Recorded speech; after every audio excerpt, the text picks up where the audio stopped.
Primera parte. Las sabidurías de la antigüedad.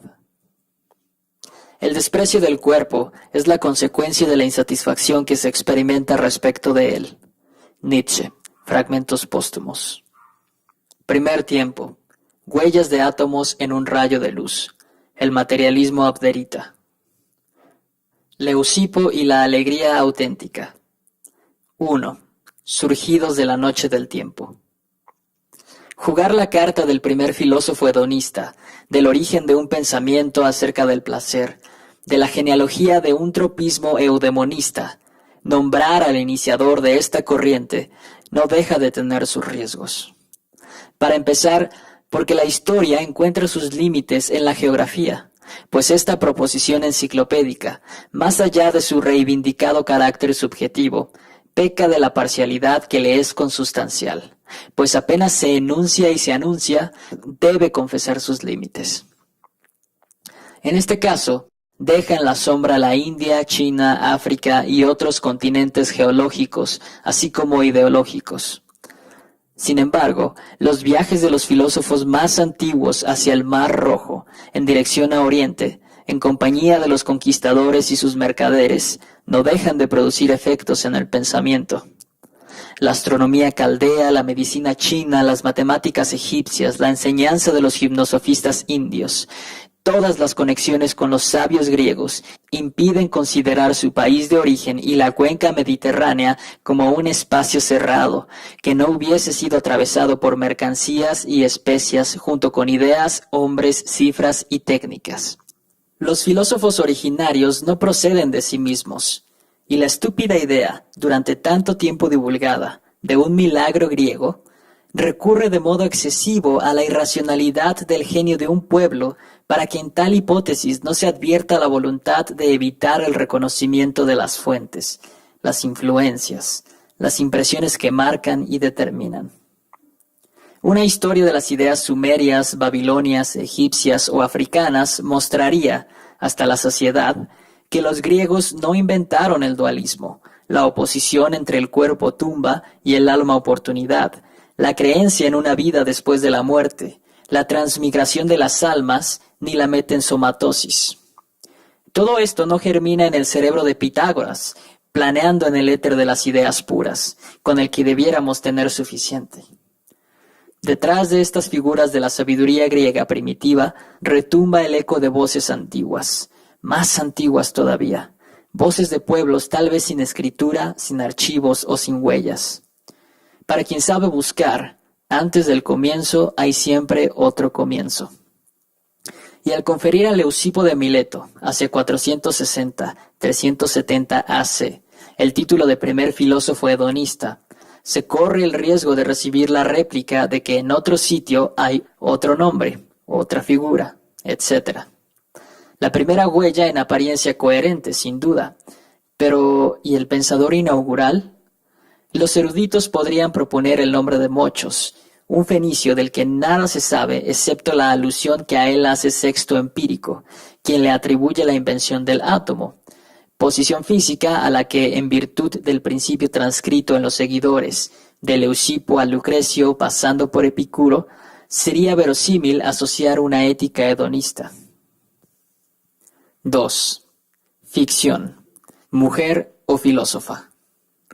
En ausencia de referencias más amplias sobre el padre fenicio de los átomos, convengamos que con Leucipo, el Milesio, disponemos de un nombre y de una cantidad de fragmentos que permiten ciertas hipótesis, y propongamos la idea de que con él se inicia la corriente filosófica que considera que la alegría, la felicidad y, ¿por qué no?, cierta concepción del placer son objetivos deseables para el sabio. Con él, o con ella, pues Jean-Paul Dumont, y solo él, formula la hipótesis de que el primer filósofo pudo muy bien haber sido una mujer, y que al fin y al cabo, onomástica mediante, el primer pensador fuera una pensadora. Si bien nada permite afirmarlo, nada lo impide, pues se trata de una palabra aplicable por igual a ambos sexos. Me gustaría que en la aurora de esta generación de filósofos, filósofas subversivos, subversivas, alegres, carnales y terrenales, se encontrara una mujer. Según Diógenes Laercio, en sus vidas, opiniones y sentencias de los filósofos más ilustres. Epicuro, lengua de víbora de primera categoría, a juzgar por los dichos que se le han atribuido, dudó de la existencia de Leucipo, infundio que retoma de Marco. Se sabe que al filósofo del jardín le gustaba presentarse como el único, solitario y genial inventor de su sistema. A este respecto no reconocía ninguna influencia, en particular las decisivas, como siempre ocurre en casos semejantes. Bastaba con saludar a Demócrito. La sombra de Leucipo estaba de más. Aun siendo un personaje indiscernible y una figura imposible de descubrir, no hay duda de que Leucipo existió, ni de que a él se debe una obra filosóficamente importante, puesto que de ella derivan todas las teorías atomistas de la antigüedad y de los periodos que como tales se proclamarán más adelante. Pensemos en el libertinaje erudito del siglo XVII, que readapta esas posiciones filosóficas, contentándose a menudo con una pura y simple rebaja de las opciones del primero de los materialistas. De este abrevadero beberán todos los pensadores en busca de un pensamiento capaz de resistir al cristianismo dualista, idealista y espiritualista. Aunque carece de rostro, Leucipo sí tiene una obra, y en particular una gran cosmología, en la que se encuentra expuesto su sistema. 3. Realidad de los simulacros. En el mundo de Leucipo no hay otra cosa que átomos, el vacío y movimientos de los primeros en el segundo. Nada más. Esta única fórmula contiene todo el radicalismo de un pensamiento que, o bien despide a los dioses, desprovistos de potencialidades espirituales, impide las pretensiones etéreas e inmortales de las almas, disueltas, y hace imposible la existencia de otros mundos más allá de este, junto a él, o en otros sitios, o bien transforma a los dioses, las almas y los otros mundos en realidades tangibles, perceptibles, concretas y nada menos que inmanentes. Con esta única opción, simple, clara y neta, Leucipo reduce los hombres a la realidad inmanente y a su única dimensión material. Esta fecha de nacimiento de la filosofía coincide con la expulsión de los mitos, las fábulas y las religiones. Los átomos se disponen de una manera determinada y producen simulacros. Los hay en cantidad infinita y, en asociaciones relativas a su forma, su orden y su distribución, constituyen la materia y la sustancia de toda realidad, sin excepción. El conjunto se mueve en el vacío, que los atomistas llaman no ser, pues en la plenitud del ser el movimiento sería imposible. Por tanto, entre ellos está el no ser, que coincide con el vacío. En este orden de ideas, la necesidad se identifica con el destino, reductible él mismo a las fuerzas que constituyen la materia. Este equipo físico no varía durante siglos. Partículas indivisibles, su movimiento en el vacío, su agregación como causa y condición de la realidad, y los hallazgos más recientes de la física nuclear no han invalidado la intuición de estos filósofos. Pero, ¿qué pasa con esos simulacros? Están compuestos por películas imperceptibles que emanan de los objetos y penetran en el cuerpo a través de los orificios. Los átomos en suspensión en el aire se introducen en el cuerpo por la nariz, la boca, los ojos, los poros o las orejas. Los olores, los sabores, las imágenes, las impresiones táctiles, los sonidos, son otras tantas percepciones que se valen de estas estructuras en movimiento en el aire y su trayectoria del objeto al sujeto. La verdad se encuentra, por tanto, en los fenómenos y nada más que en ellos. El simulacro explica las modalidades múltiples de una realidad única. La tradición afirma que esta opción física, esta metafísica inmanente y material, deriva de una observación simple y poética, la danza de partículas en suspensión en un rayo de luz. En el verano griego, aprovechando una habitación sombría que conserva al máximo posible el fresco, un chorro de luz blanca se filtra por la rendija que deja una puerta o una ventana entreabiertas. Es menester imaginar al filósofo que medita, piensa, reflexiona ante los granos de polvo flotantes en un rayo de sol y luego establece las bases de un materialismo atomista que resiste a los descubrimientos científicos en virtud de los cuales los secretos de la materia se desvelan cada vez más y mejor. 4. De la alegría auténtica. En la lógica de Leucipo, de la física se infiere una ética. Efectivamente, la reducción de toda la realidad a la materia confina a los dioses a un espacio estrecho. No pueden tener una existencia que no sea material. Pero entonces, ¿cómo no asimilarlos a los simulacros? Simulacros entre simulacros. Hechos de la misma naturaleza que los sueños nocturnos, los perfumes del olivo, los colores del sol poniente sobre el mar, el canto de las cigarras, la belleza de una viandante ocasional en las calles del puerto o el calor del ágora en pleno mediodía, los dioses rodean a los hombres de la misma manera que las sensaciones, las emociones, las percepciones, los sueños, las ideas. En ningún caso escapan a la materialidad de lo real. Relegados al reino intermediario de los fenómenos psíquicos materializados, no podrían ocuparse de los seres humanos y mostrar su irritación, su cólera, sus celos. Les es estructuralmente imposible vengarse de los hombres, juzgarlos, enviarles dolores, sufrimientos, catástrofes. No hay relación posible entre las eventuales divinidades dotadas de poderes extraordinarios y los miserables seres humanos doblados sobre su campo de labranza, atentos a su puesto en el mercado u ocupados en la construcción de un estadio. Los dioses desaparecen suavemente y dejan el lugar a los hombres. El materialismo de Leucipo prepara la expulsión de los dioses y hace posible la consagración de lo humano. La física de los átomos y el materialismo de las partículas desembocan en una ética hedonista, en el advenimiento de una moral de la alegría. Es cierto que los fragmentos son escasos, que carecemos del contexto en que se produjo el libro, que es difícil traducir al francés los términos griegos, que no son claras, francas y tajantes las distinciones entre hedonismo y eudemonismo, ni entre el placer y la lógica del soberano bien, pues a veces los términos pueden superponerse. De la misma manera, es difícil leer la alegría pagana con independencia del sentido que el cristianismo ha impreso en este término, confiscado, rodeado de incienso y asperjado de agua bendita. Pero a pesar de todo, es posible afirmar que semejante sensibilidad procede más de la celebración de la vida que de su rechazo. Precaución en el empleo.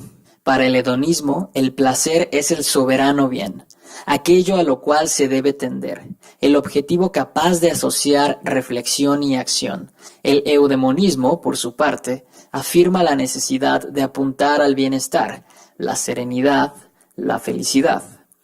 Ambos términos existen y significan dos cosas distintas. El placer y la felicidad no superponen exactamente las mismas sensaciones, las mismas emociones, el mismo estado físico o psíquico.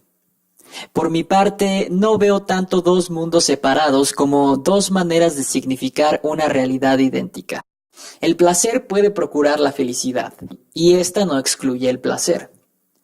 Estos dos estados difieren menos en su naturaleza que en su intensidad, incluso en el momento en que se experimentan. El individuo involucrado se desarrolla en un solo y mismo mundo, que supone la capacidad de mantener una relación inteligente consigo mismo, marcada por el signo de la pulsión de vida y radicalmente hostil a toda pulsión de muerte. El placer procura una sensación de violencia suficiente para dejar de lado la conciencia. En el momento del goce no hay otra cosa que esa sensación, sin espacio alguno para la razón, la inteligencia, ni el trabajo intelectual necesario para saber que se está viviendo ese momento emocional específico. Su existencia anula la capacidad de una conciencia de sí en tanto sujeto emocionado. La felicidad, en cambio, se sitúa aguas arriba o aguas abajo, antes del placer esperado o después de haberlo experimentado. Pero en todos los casos se manifiesta con la conciencia, gracias a ella y mediante su intercesión.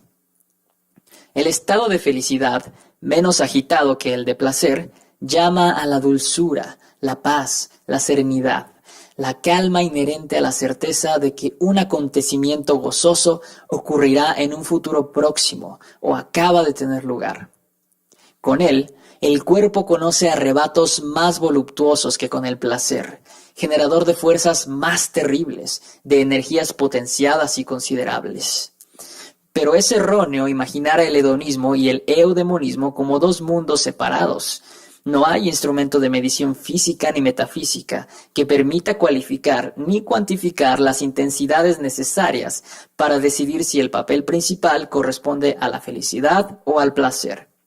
Tanto más cuanto que resulta imprescindible una definición de placer, dado que 2 milenios de cristianismo han contribuido extraordinariamente a demonizar el término hasta hacerlo inaudible, cargado de miasmas y perfumado de pútridos gases del infierno católico. Pues solo para sus detractores significa el abandono puro y simple a los instintos. Ningún hedonista ha propuesto nunca como ideal otorgar plenos poderes a los instintos, a las pulsiones, a las fuerzas nocturnas que emparentan al hombre con el más salvaje, con el más brutal de los animales. La ética griega es eudemonista. Sea cual fuere la escuela, todas invitan al hombre que practica la filosofía a liberarse de lo que le impide ser feliz, a trabajar sus deseos para enrarecerlos y hacerlos inofensivos, a liberarse de todos los apegos que dificultan hasta lo imposible en un trabajo de purificación de uno mismo. El fin es la autonomía, la independencia, la ausencia de sufrimiento, de turbaciones, la existencia feliz y la vida filosófica que la permita. Los ejercicios espirituales, las reflexiones, los diálogos, las meditaciones, las relaciones de maestro a discípulo, todo eso tiende a la construcción de una subjetividad radiante, solar, independiente y libre. Y de la producción de esta individualidad nace un placer, el placer considerado en sí mismo.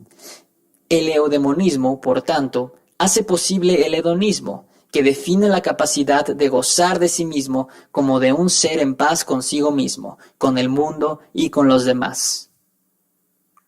Una vez tomadas estas precauciones de uso, volvamos a la alegría en Leucipo. El fragmento en el que se encuentra esta palabra y la expresión alegría auténtica pertenece a Clemente de Alejandría, hacia 140-150 DC, quien remite a la opinión de un aristotélico, Laicos, del que sabemos que, lo mismo que Leucimo, Sic, del que Jean-Paul Dumont nos dice que puede tratarse de Leucipo, la clasificación del fragmento en la doxografía leucipiana da fe de ello, piensa que la alegría auténtica es el fin del alma y que a ella se accede en la relación y la contemplación de las cosas bellas. Más de 5 siglos después, el juicio de Clemente parece muy platónico. El botín es magro. Nada se sabe de esta alegría. ¿Cómo puede ser auténtica? Ni qué pueden encubrir las cosas bellas. ¿Qué sería, por otra parte, una alegría inauténtica?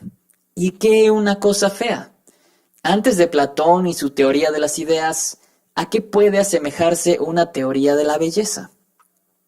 Del término alegría es posible ya afirmar que equivale a placer. Bailey nos informa que caris y hedoné casi siempre se superponen y abarcan el mismo significado. Es lo que encontramos en Sófocles, en Platón, en el Gorgias y el Sofista, pero también en Plutarco. En la acepción sensorial y sexual, Homero, en la Ilíada, Jenofonte y Platón, confirman esta tesis. En este caso, resulta difícil desenredar un ovillo en el que el hedonismo y eudemonismo se confunden. Por otra parte, la belleza, tal como la presenta el mismo fragmento, remite probablemente a la excelencia, a la virtud, a la nobleza y a todo lo que define el ideal de la época, el kalos kagatos, lo bello y lo bueno reunidos para constituir la aleación de una misma materia.